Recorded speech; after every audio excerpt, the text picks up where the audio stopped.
Welcome to The Gateway, your compass through the magical waters of spirit communication, broadcast live from United Public Radio Network 107.7 FM New Orleans. I'm your host, Cia Thomas. How are you guys doing out there? It's been a great week for me. I'm back in Las Vegas today. I've been in New York all last week, and it wasn't quite as hot as it is here. Vegas, it's been pretty hot. I've been fighting with my dog about her booties. She's got little shoes that she has to wear now because the pavement's so hot. But let me tell you about New York. So I was hiking in the woods in a place called Sweet Hollow. It's right in the middle of Long Island. For those who are kind of familiar with Long Island, or maybe you're not, it doesn't matter. There's an area right in the middle of the island, and it's not too far from Amityville.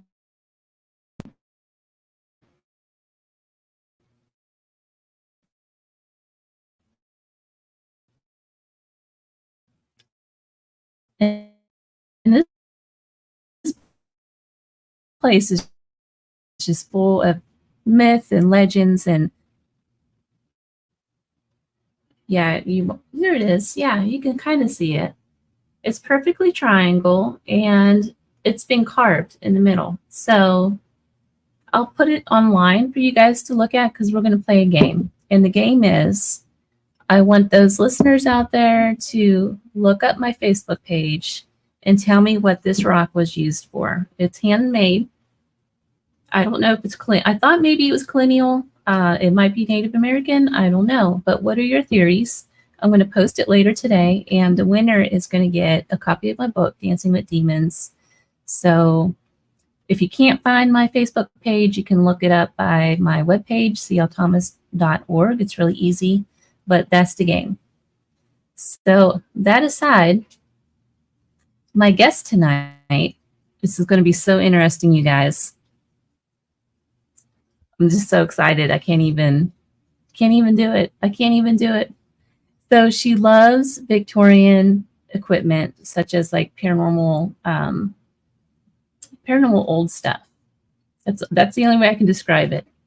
This is one of the things about the paranormal that I've always been really fascinated with is the Victorian age, because of spiritualism and some of the beginnings, the Victorian occult era. So Lauren Hellekson, who is my guest tonight, she engineers some equipment that, and the designing is very much based on Victorian occult inspired equipment for investigating. She's also an author, and she's a lecturer, and she also holds equipment building workshops.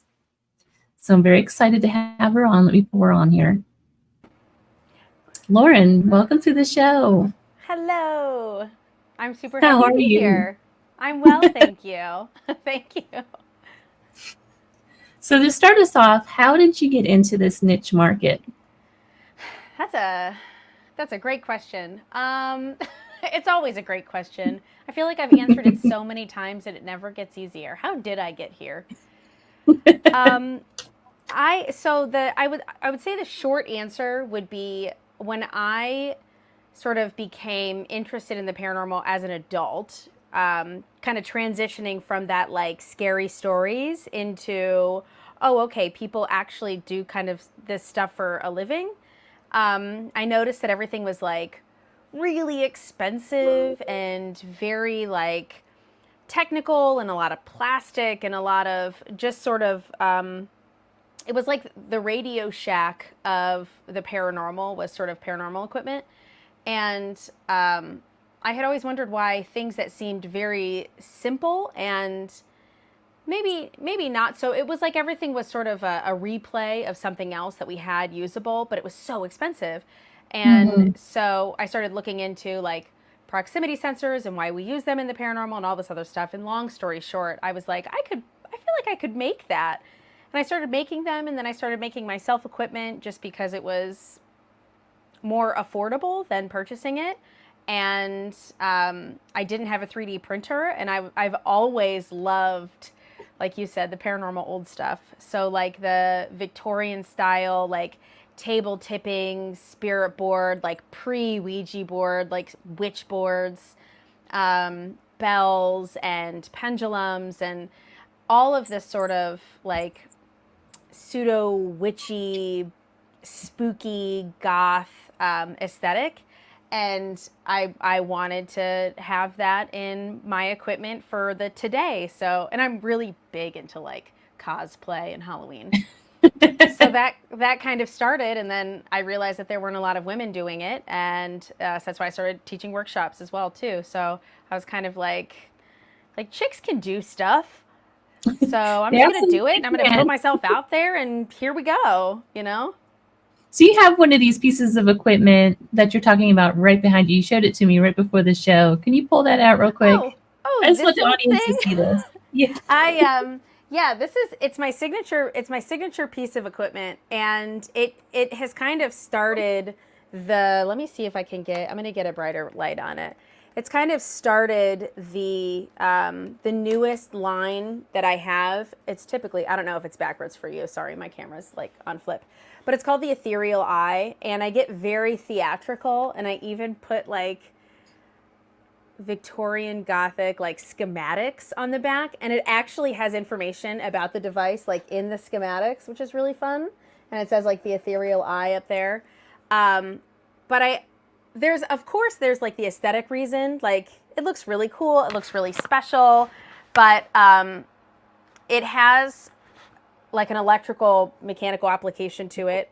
And then it also has that sort of like supernatural, like personal theoretical reasons behind sort of allowing something to acclimate itself in a haunted space, and maybe energy will interact with it a little bit. Oh, there's a kitty cat. Hello, yes, little baby. I'm like a raccoon when it comes to cats. I have a cat, and she has. I have a dog, and she has a little Monroe. Yes, and both of them have been so dramatic today. So. Oh my gosh, I love them. They're a part of the show now. Today. I forgot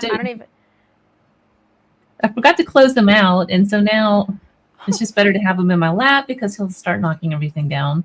He's perfect. He's absolutely perfect. I don't even care about what we're talking about anymore. Let's talk about this cat. No, I love him. He's wonderful. Okay, I have to stop. But yeah, so it kind of just like it stemmed from there, and I'm most. This was the first piece of equipment that I ever built, and so it's kind of the same thing. This is the crystal pod, so it's a proximity sensor, but it's made out of wood and crystals and brass, and not plastic. Yeah, I mean, of course, it's going to have plastic components on the inside and everything, but it has that sort of like vibe of when we think of paranormal, we think of that sort of spooky, spiritual. There's a whole theory on that whole reason as to why we always think ghosts are these like old, ancient, Victorian Gothic people, and it's never like, I don't know, Joe from down the street that died last week. But right. I think it's fun to make stuff that looks old. I love it. Well, like part of that goes thing.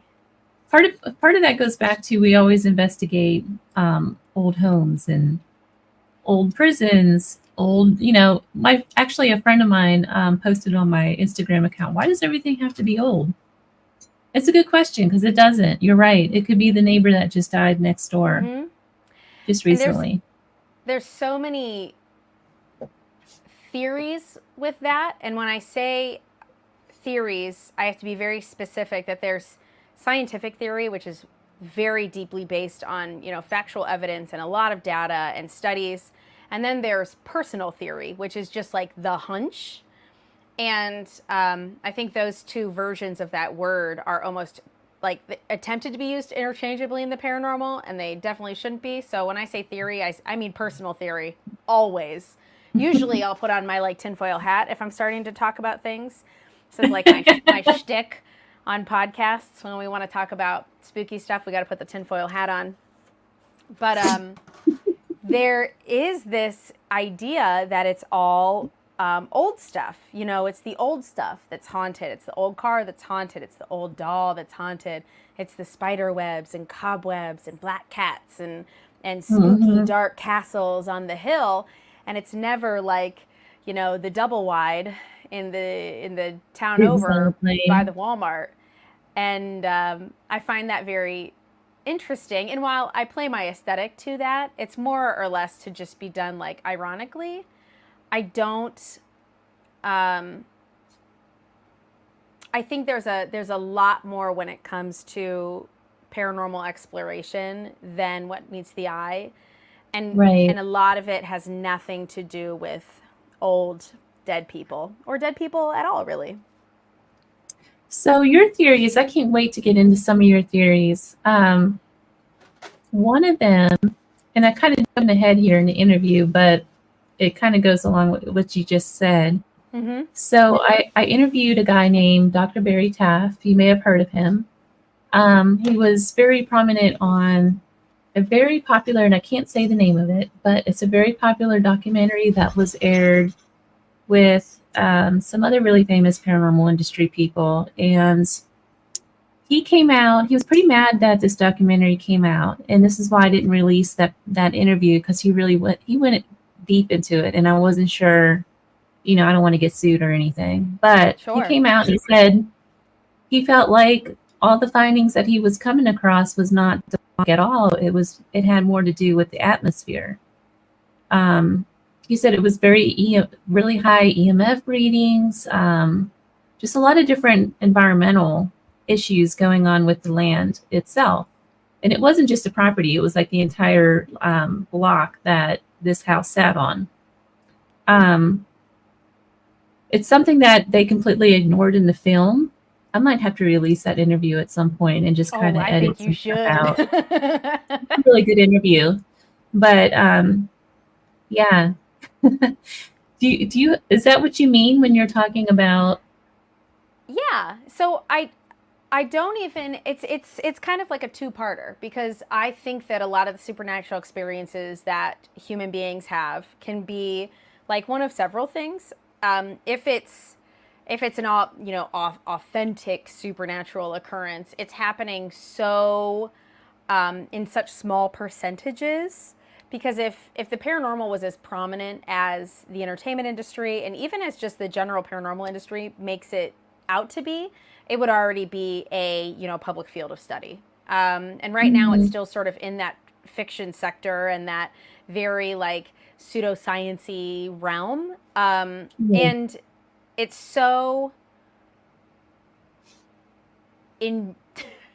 engorged with these like pretend scientific theories to make everything seem very like it's what is the word that I want to say? We use scientific words and we use scientific methods, not the scientific method, dear gosh, but we use methods like measuring atmospheric things and EMF and things like that to almost like sort of validate us sort of like cosplaying. My friend Alex Matsu says cosplaying as paranormal investigators. And I think that's why in that documentary you have all of those measurements and all of those things and all of those methods that we all should be using and we do use. And then it's so ironic that it gets thrown under the rug or it gets misconstrued into this like ghostly, ghastly apparition and experience when that's not what it was. And I find it funny because we want ghost so bad. We want the scary old dead man so bad that we don't want to take a look at the very real data that is, maybe not beyond normal, but is different. And there could be a lot of these answers as to why human beings are experiencing these possible supernatural occurrences. But because honestly, it's such a big moneymaker because there is no proof. So that means everything's proof. It's very hard to sort through what is honest and what is entertainment. And I think real supernatural experiences could possibly occur just on such a small scale. Otherwise, it's usually psychosomatic. It's that confirmation bias. Or it's something that's very explainable, whether it is you know, gas leaks or, you know, dangerously high EMF, or things that are happening in the household, in the water, in something like that. And it's unfortunate that we want everything to be paranormal so badly that will almost harm people in the process of being a ghost hunter. Yeah, that's true, and you see that a lot with mediumship as well. You have a lot of people taking advantage of the entertainment side. It's become just a money game, and people get hurt, quite frankly. I've seen that over and over again. Now, you've traveled all over the world researching paranormal activities, and you've been to like Israel and Spain and India. What are some of the supernatural activities you've come across? So it's almost when I travel, a lot of it, because I think a lot of the answers to like what our supernatural experiences are is studying like that human experience and how different places or areas or experiences can affect how we see ourselves and how we see the world, and ultimately how we might see a supernatural experience. And one of the probably most profound experiences that, you know, maybe was paranormal, but probably not. It was most likely, you know, psychosomatic, is when I was in Jerusalem, and there is the main church inside the you know, the stone walls of Jerusalem, that they had pulled out this piece of petrified wood that they were calling this like Christ stone. This was supposedly the piece of wood that Christ was laid out on after, you know, they were crucified, and it hadn't seen the light of day in 500 years. And, you know, I was there to see it come out, and they bring it out, and it's I get goosebumps when I think about it. I am not, you know, a sort of a Christ deity follower. Like, I don't really work with deities or most like mainstream religions, but I have a deep respect for faith, and I think it's beautiful. And I think that a lot of faith is what keeps us going in the paranormal anyway. It has to be. But they bring out this piece of petrified wood, and I'm like, this has to be this moment where everybody just, I was like thinking like everybody's going to be silent and there's going to be tears, and I cried, and I was like, oh, I'm so overwhelmed. And people started putting like their iPads on it and like their rubbing their cell phones on it. And I'm like, that's so weird. It was so weird. They were so desperate because they were blessing their stuff. So you had to wait in line, and instead of just, when I got up to the front, I just touched it with my hand, and I just felt this sort of like radiating energy, and I was like, wow. And mind you, this is far after I had already sort of like deconstructed from the church and everything like that, and I'm in this place that I would have never saw myself in, you know, when I was 21 and I left the church, and I'm being like overtaken by emotion, and it was so beautiful. And yeah, and people were just like their iPad on, and like rubbing their iPad on this like thousand-year-old stone, and I was like, what?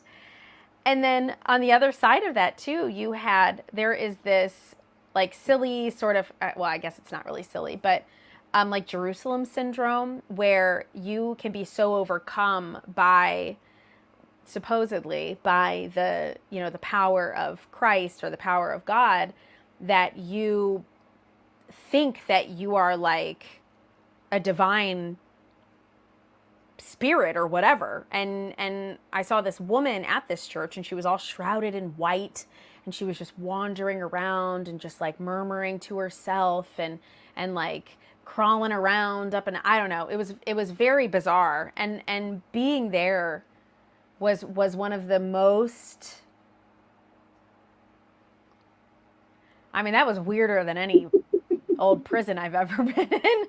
I mean, it was there was so much going on, and but experiencing something like that, it makes you truly understand how easy it is for an entire community to believe in something like ghosts, you know, Yeah. the shadows of dead humans to be so prevalent. And, you know, our loved ones wanting to speak to us beyond the veil, and all of these really things that at the core of them are so hopeful. And you see that all over the world. You do. And it changes how the paranormal is in those cultures as well.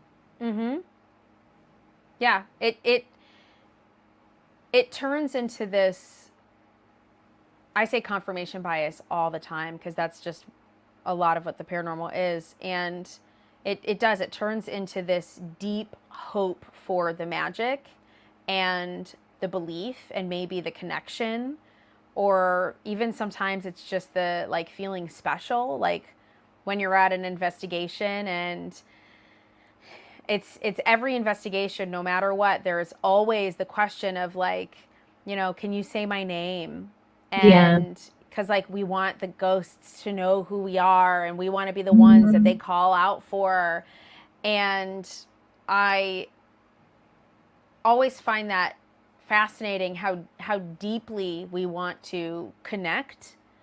And I think it just sometimes it's just easier to try to connect with something that isn't tangible, that may or may not even really exist. And I see that no matter what. And I see a lot of the countries that I went to were very like spiritual countries. Like I studied for a little bit in India, and for meditation and like yogic practices, and it's the same thing there.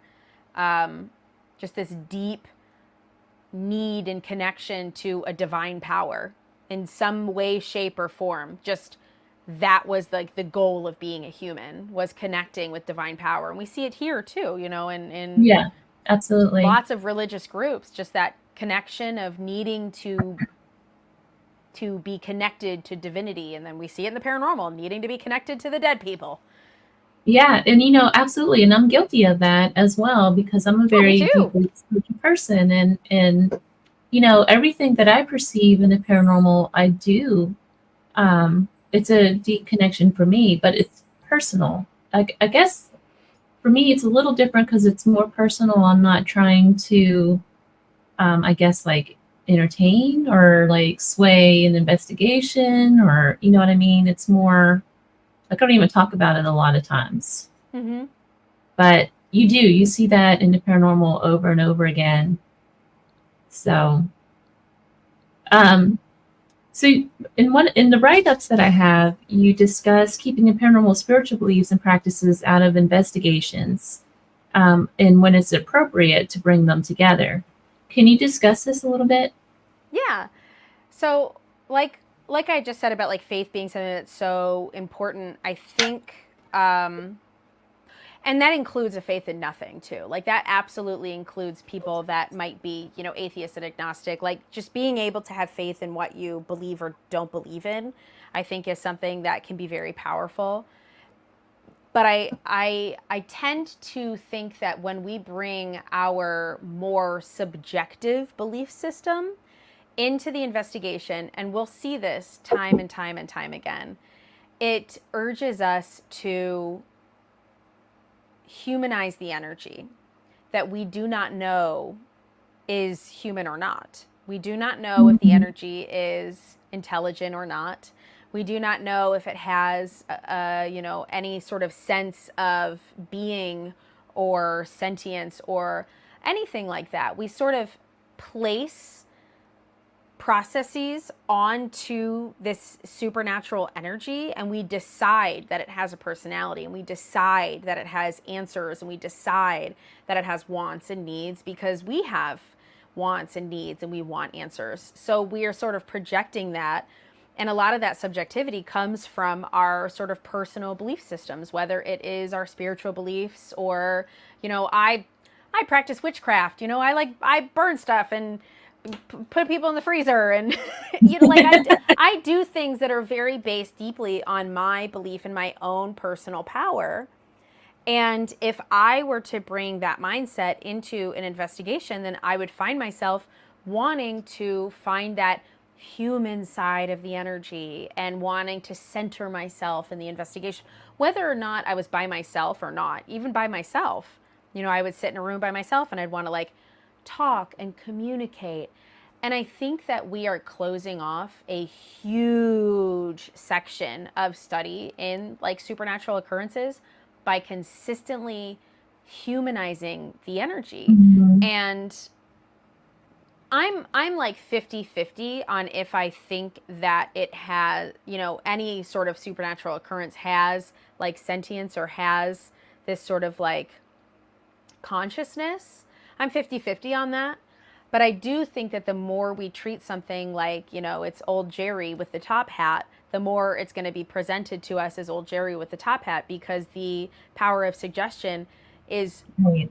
so much stronger than people want to admit. The most unique and creative, one of a kind person has been swayed one way or another, whether it was just swayed to be different. Like, we are all a victim of suggestion. We're all a victim of our surroundings. It is how we dress. It is how we present ourselves. It is the shirts that we put on our bodies, the things that we do to our hair, the glasses that we wear on our face, the tattoos we adorn our skin with, is all from suggestion and all from influence of the world around us. And a lot of people have a really hard time agreeing with that because we all want to be individual.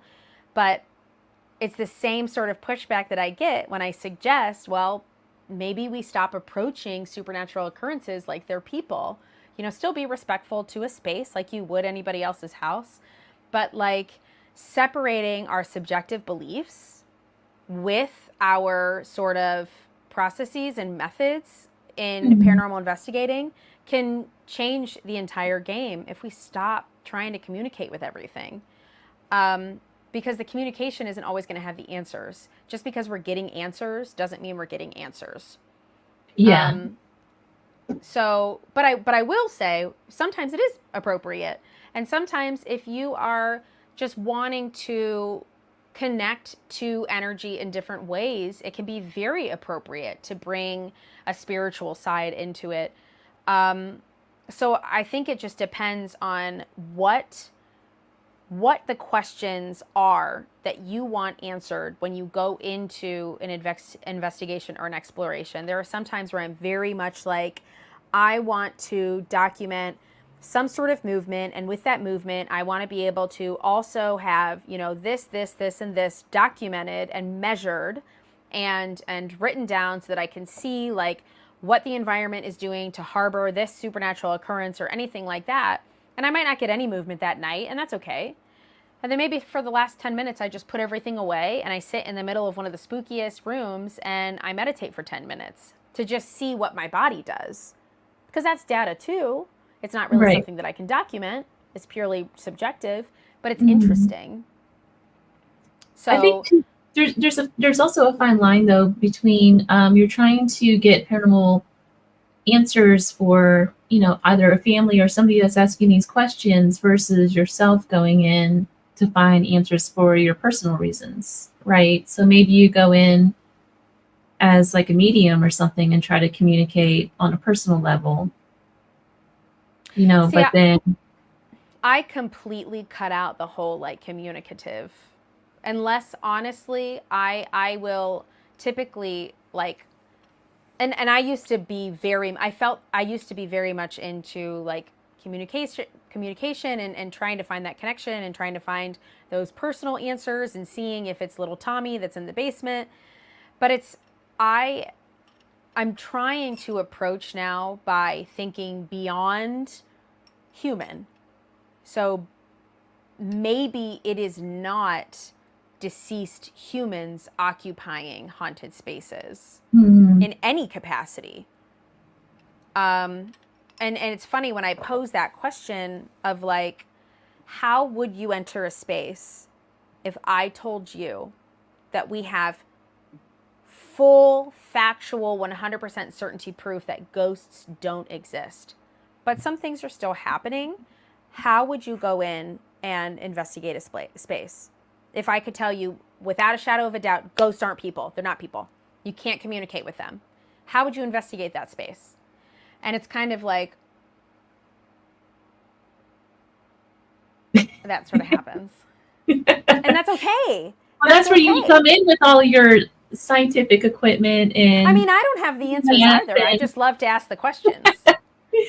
Because then they're like, well, what would you do? And I go, I don't know. I haven't really figured it out yet, but hopefully we're getting there. See, I don't know, because, I have my own set. Again, it's like we said earlier, I have my own set of beliefs, and Yep. I go in, but at the same time, you're right, because we do need to be open. It's Right, just diversifying. Yeah. But you do have, you do have your list of do's and don'ts, the stuff that you would accept and the stuff that you don't. I saw those somewhere where, like, I forget what they are. You know what they are. They were written on your website.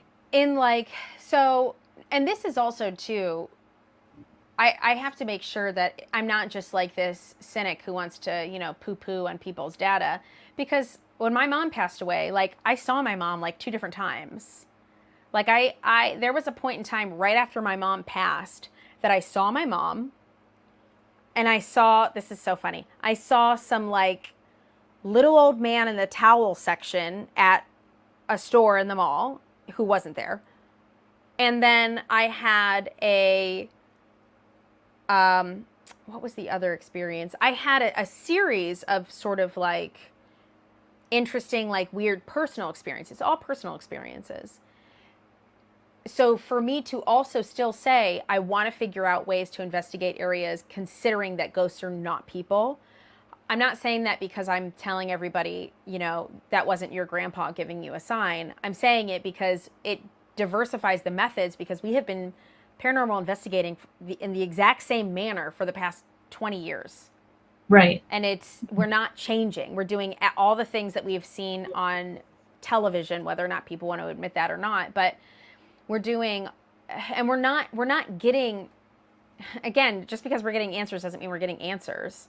I can get out a Ouija board and put the planchette on it, and it can move all by itself in circles. That's not an answer. Nothing is telling me what's happening. Nothing is telling me why that supernatural experience is occurring. Nothing is telling me like how we can document it, measure it, and recreate it consistently. That is how we get answers.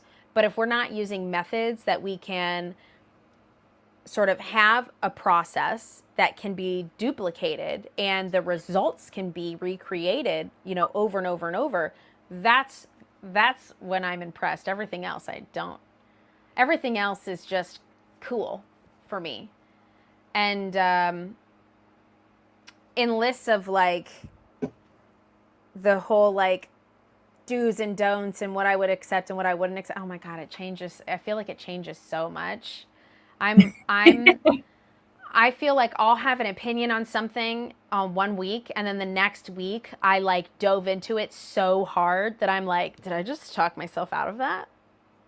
Well, and that's how it should be. I always said, this whole field is something where you should be learning every day. There are no experts. And like changing your mind and getting infuriated and like making equipment that you just talk yourself out of ever using, and you're like, do I even want to use these anymore? It's so true, though. I mean, it should be something that, we're all learners, and we should be educating ourselves all the time. Nobody's an expert in this field. I don't care how long anybody says, because they've been on TV for 10 years. I don't care if it was 50 years. We're still not an expert. Absolutely. There are no experts. There's no certifying agency. Being a paranormal investigator doesn't mean anything. Anybody can say that. They can make a t-shirt and put a team name on it, and they can say that. That's all it takes. Exactly. So when it comes to de-anthropomorphizing, I always say this word wrong, the paranormal, what are some of the ways that we can do this? So like taking like anthropomorphizing. Yes. I know. Isn't it the best word? You know what I mean.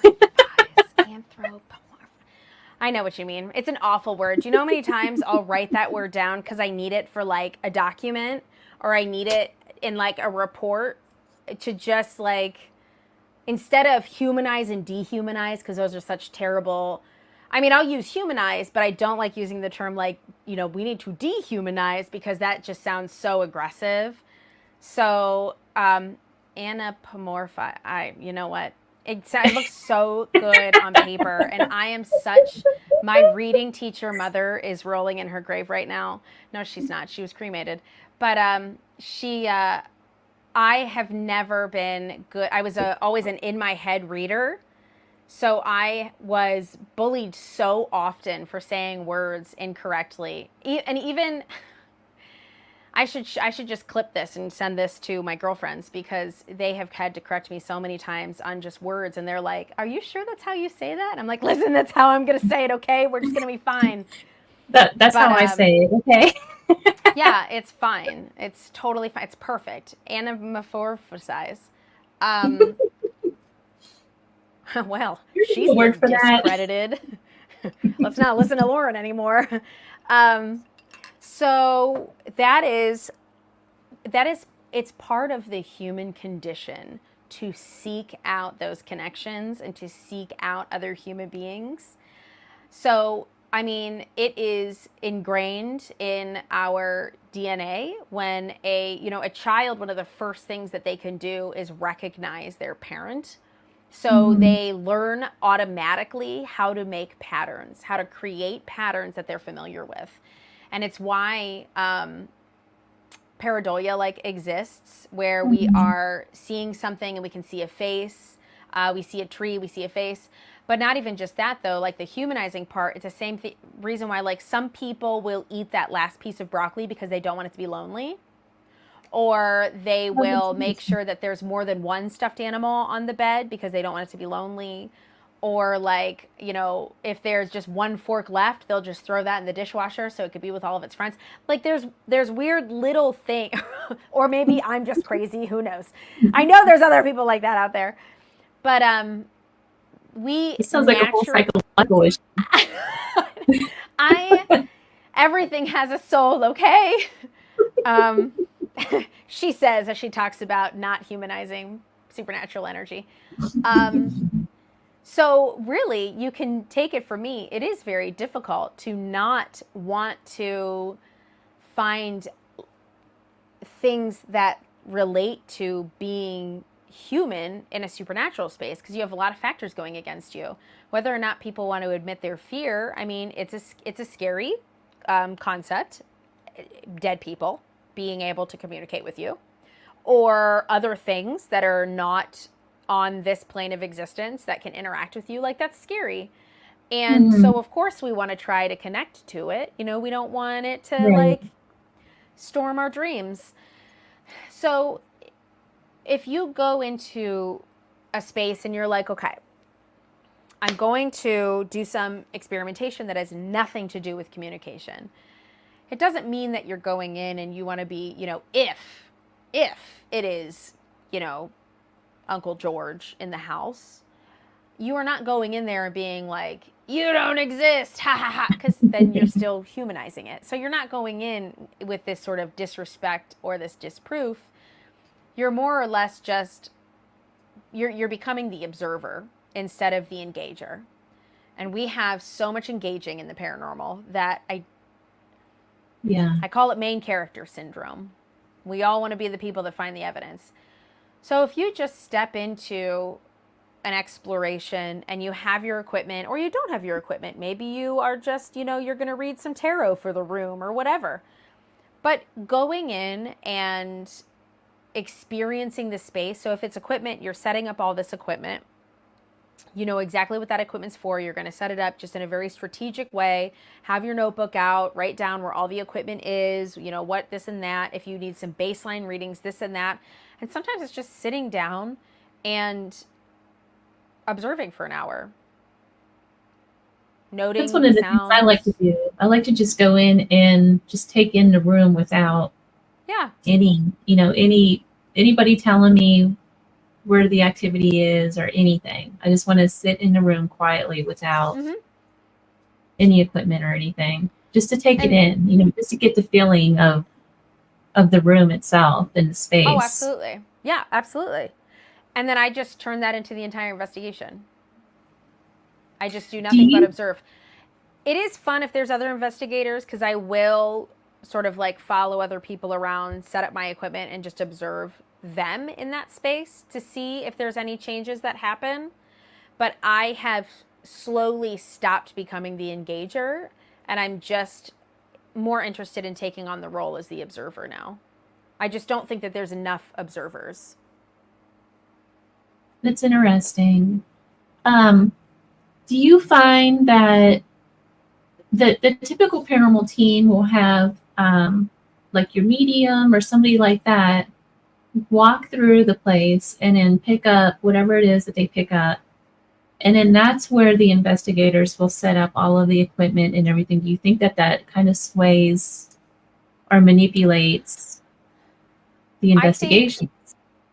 I think so there is a piece of entertainment, because we all know that bringing mediums on paranormal investigations is all from entertainment, and I'm not discrediting mediums. I have, a very small handful of friends that I do believe have gifts. And it's funny because they're like gifts in a very practical way. Like they're not really being like, oh, I sense your mother wants to give you a message. It's actually like, hey, I'm being told to like check on your brakes. Check on your brakes. And I'm like, that's cool. I like that. But I do think that going in and having anybody tell you where to set up and that is the only thing that you listen to is absolutely going to sway. But at that point, it is just, that's either entertainment or you are kind of, maybe it's a private investigation and they want to know if it's their grandpa in their house. So it's kind of a, I'm going to get, I always really toe the line of getting canceled. It's kind of like a dog and pony show sometimes, because I do know a lot of mediums that go into a space that do not say anything. They take notes. They do not tell anybody where to go. They do not do anything. They take in the space, they take notes. And then when it's time to sort of like debrief and talk about things or maybe make a plan, then maybe they'll talk about it, or they'll do a walkthrough. Like I really love, gosh darn it, what is that show? I love that show. It's Cindy Kaza now. The one where it's the cop, the Brooklyn PD, cop, and the medium, and she walks through and he does all of the like on the beat investigating. Like he looks into the history, he looks into the previous owners, he interviews the family, and she does this walkthrough, and at the end they get together and they talk about their findings together. Right. And while that is entertainment, I do think that that is such a great method that can be used, even though mediumship and psychic ability is a very subjective process. It is. It's a very, there is no way to kind of, there's really no way to prove or disprove a lot of that information, no matter what, like not beyond a shadow of a doubt. And I think that kind of gives it a little bit more objectivity when you separate everybody, and sort of that's how you conduct the session. I do have a lot of experiments that have to do with like mediums reading a space, but not in a like human capacity, in a different capacity. But that'll probably come out sometime next year.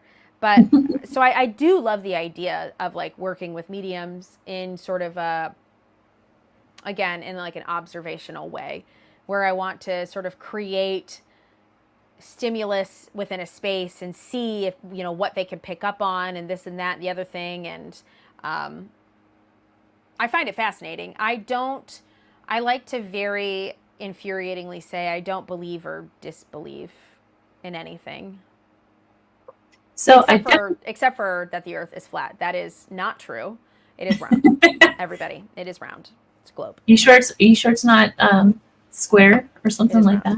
It is round. It is a hexagon. It doesn't it's actually becoming a little bit like almost like a oblong sort of shape because of the magnetic pull on the North and South Pole anyway. So technically it's not a circle. It's more like a... It's kind of lumpy. There's a picture that's circulating the internet without the water, and it's Oh, yeah. It's like a cored apple. Like it's like an eaten apple. It's crazy because of how much the earth is made out of ocean. It's almost terrifying. Yeah, it kind of is. It kind of is. So I do want to get into some of the equipment that you use. So much of the equipment from paranormal comes from the Victorian spiritualism movement. Um, can you talk a little bit about the equipment that you design and kind of where the ideas came from? So when it, the majority of the things that I put together with like the Victorian aesthetic is almost because I want to merge what we have access to now with what they didn't have access to before. So like if we take this beautiful beast again, the whole idea behind this is that it is like a multi-trigger motion sensor, and I can actually I can plug it into my laptop, and I have like rolling trigger data with timestamps and all sorts of fantastic things. And it's actually modeled after like an old pinhole camera. Oh, that's so So cool. that's kind of You know, I used why to it make looks the pinhole way it. cameras. Huh? Yeah. Oh, I made one. I constructed one because the eclipse was right over our house, so we had an eclipse party, and I had like a pinhole station, and you had like a little card, and you could put your card in the pinhole station and like see where the eclipse was, and it was so cool. But I think I was the only one that really spent all the time there. But yeah, it's kind of supposed to look like an old pinhole camera because visually you have all of that, you know, But what does that Victorian. do? Oh, What does this? that, yes, what does that do? So it's a motion sensor. It uses ultrasonic sound, microwave Doppler, and passive infrared to sense motion. And then when it senses something, the little crystal on top will light up. And then on my computer screen, it'll have some rolling data, and it will say like microwave motion sensor triggered at 12:42 and whatever seconds, and then it'll tell you when the motion stops. And then for ultrasonic, because you can get measurement with ultrasonic, it will tell you how far away whatever it was that passed in front of it. It'll tell you how far away from the machine it was, up to like 2 meters. And then the passive infrared is just like your standard. You have to be emitting infrared radiation like a human being in order to set that off. So. And then you have the crystal pod. What does that do? The crystal pod is a proximity sensor, and we know proximity sensors in the paranormal most famously as the REM pod. And essentially it is a capacitive proximity sensor, so which means it needs something that is a conductor to come near or around it in order to complete the connection and set it off. And it's so the theory behind the proximity sensor, and this of course is not something that would have been based, well, actually no, it's more like, what, 1940s-ish? I gotta fact check myself. This is still based off of a very, an old,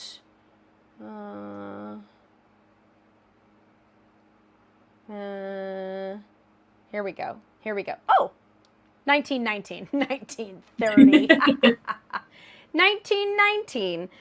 But this is, which is super fun. So even though this was, Gary Galka, what, 1996 or no, like 2002. What? Forgive me.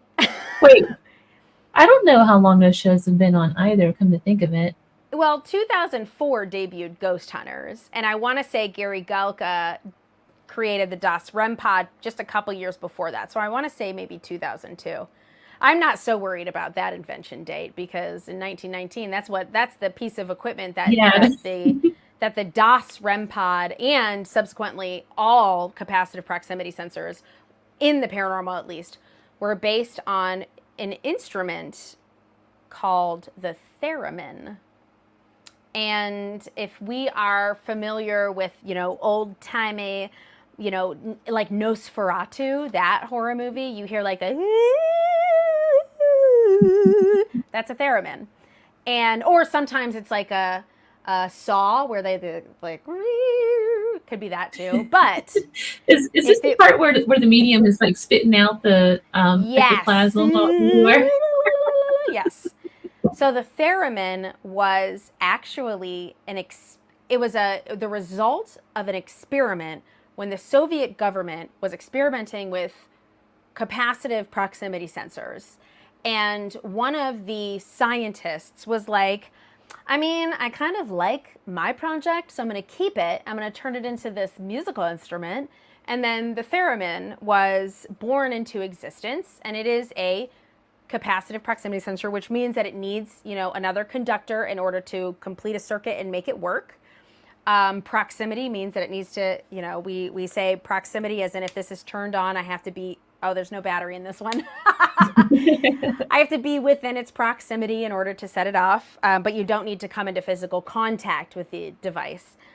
So a theremin consists of two different antennas. You have an antenna for tone and you have an antenna for volume, and you play it by not touching it. It creates this electromagnetic field that you use your capacitance as a human being to I just want to make a gif of me doing this and like, what is she talking about? I'm just picturing like the ectoplasm in the music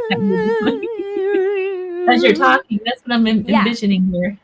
And that's what it is. And then Gary Galka, he was kind of, into the spookiness, and he had a daughter who passed away, and that's sort of why he started making equipment. He wanted to, or so that's the story that's told with his, creation of the DOS REM pod. But he modified a theremin to just have, one antenna, and that's why you have the DOS REM pod, and it goes woo, woo. That is just the condensed version of the theremin, and he added the temperature deviation with a programmable microchip into it, and that piece of equipment was born into the paranormal. And of course, they could have maybe I don't know if they used theremins in Victorian. I do know that a lot of the more Victorian Gothic style, the original REM pod for the Victorian age, dang it, I used to have one right on my desk, a compass. It's a compass, yeah. So your compass is going to be attracted to the electromagnetic pull of the Earth's poles, and if you are somewhere where there is a deviation in the electromagnetic field, your compass is going to spin. So you had compasses, and then the dowsing rods were not necessarily for, yes/no stuff. It was to find energy. It was to find the electromagnetic radiation of moving water. So, and they still do that in Appalachia. They use a stick, they have a dowser that comes to your house before you dig your well, and they find exactly where you're supposed to dig. That's still practiced today. That's so cool, by the way. That is really cool. Only the Appalachians. So freaking cool that the people still do that, and they're spot on. And the idea behind that is, running water creates a level of sort of electromagnetism, and if you are, in tune to know what to feel for, you can find your water source. So there's, and then you have the pendulums, and then you have the whole sort of charlatan sort of like the Thomas Edison radio. Oh, his like the spirit phone. Yeah. Spirit phone, the spirit box. Yeah. Well, yeah, and honestly, that's the first sort of revolutionizing of like ITC, transcommunication was that old phone, and then you pick it up and maybe you hear voices from beyond the veil, but it shows you that this has been a question for humans because we're faced with our mortality. We want to know, like, what's next? We want to know, do we live on, especially like our loved ones? We want to know, like, we want to feel like they are still somewhere. And we could even go back farther than just, the Victorian sort of 1800s, but, that's when it started to boom. Right. That's when they started, because you had, a lot of. Well, I think that's when you look at cultural throughout history, it wasn't as demonized in the Victorian age. Oh my gosh, People no. would come out and talk about it, whereas prior, you would be demonized by the church. If you weren't doing it in a church capacity, yeah. And Right. there was still a lot of pushback, but because rich people were into it, then it was okay. There's that too. And that's kind of what it was. It was, the back alley witches and the people practicing the occult, that were getting demonized by the church. And then all of a sudden, some rich woman lost her husband and went to that back alley to see if, somebody could conjure him up. And all of a sudden, she starts telling her friends, and it spreads and it spreads and it spreads. And then, of course, you have people that are like, wow, I could capitalize on this. Mm-hmm. And then that's when you have that sort of Victorian spirit photography, and you have the ectoplasm photography, and you have the table tipping and the witch boards, and all of these sort of interesting and weird science fiction things blowing up. But then there was a lot of death that was happening. There was a lot of incurable diseases, and people were dying, by the hundreds of thousands. So death was always in the forefront of the time. So of course people are going to kind of notice that and be interested in it. Exactly. And yeah, and it just. And if you take a look at what their lives were like, it wasn't as populated as it is now. There was a lot more woods. If you lived out in the suburbs, you were pretty much isolated. If you weren't in the city, no matter where you were. I was reading some journals from Nathaniel Hawthorne. I'm kind of working on a project, and even I guess he had like a metaphysical group that he would hang out with, and they were experimenting with transcendentalism. There we go with pronunciations again. Meditation. And they actually formed, it wasn't quite a cult, but it could have been. It was all the major writers. It was Walt Whitman, it was Emerson, it was Hawthorne. They all had this group that they were doing this meditation in transcendentalism up in New England. It's so interesting. But part of that was they called in a medium and did a table tipping session right in Hawthorne's home. It's just to give you guys an idea how prevalent it was back then. It was crazy how normalized it was. Mm-hmm. It was just totally normal. And it was like at parties, and I'm talking like swanky parties. If you were going to the the estate down the street, they were probably going to have hired a psychic to come in, or they were going to hire it was a lot of psychics, really, or what would have been, because it would have been predominantly like women that would have come in as psychics. I think some men played as psychics, but I think a lot of men referred to themselves as something else in like the 1800s when it came to, what is that? There was a word for it. Oh well, you know what? I'm gonna look later. It's okay. But yeah, that was like the entertainment. Huge entertainment. Could be problematic, because then again, it started to get very bastardized, and people started to really sort of take advantage of, being charlatans. Yeah. I think that's when the charlatan stuff really did start to come out as well, same era. Well, Lauren, it was so great to have you on the show. I know you teach workshops. You got 2 books out, Dark Moonlight and The Dark Village. Where can people find these, and what have you got coming up, and how can they join your workshops? So if you, I think it's right there. If you search Lauren Hauntz, I am the first thing that comes up. I want to say, I think my website comes up, and then my Facebook and some of my socials come up. So Lauren Hauntz is definitely the way best to find me. A lot easier to spell than my last name. I do have a workshop coming up this Friday. It's in Ohio, in Middletown, Ohio. And then I'll be at Hillview Manor, which is a haunt out in Newcastle, Pennsylvania. And I'm actually doing an event called Spirit and Science with my friend Sharice Williams, who is a tarot reader. So we are working to kind of combine our opinions and our powers to formulate that sort of like fun little happening of bringing all those things together. So that's where you can find all my stuff. Lauren Haunts. Lauren Haunts, you guys, you got to look her up. She's great. Lauren, thank you so much for taking the time to be on the show. It's been awesome. It really has. Thank you so much.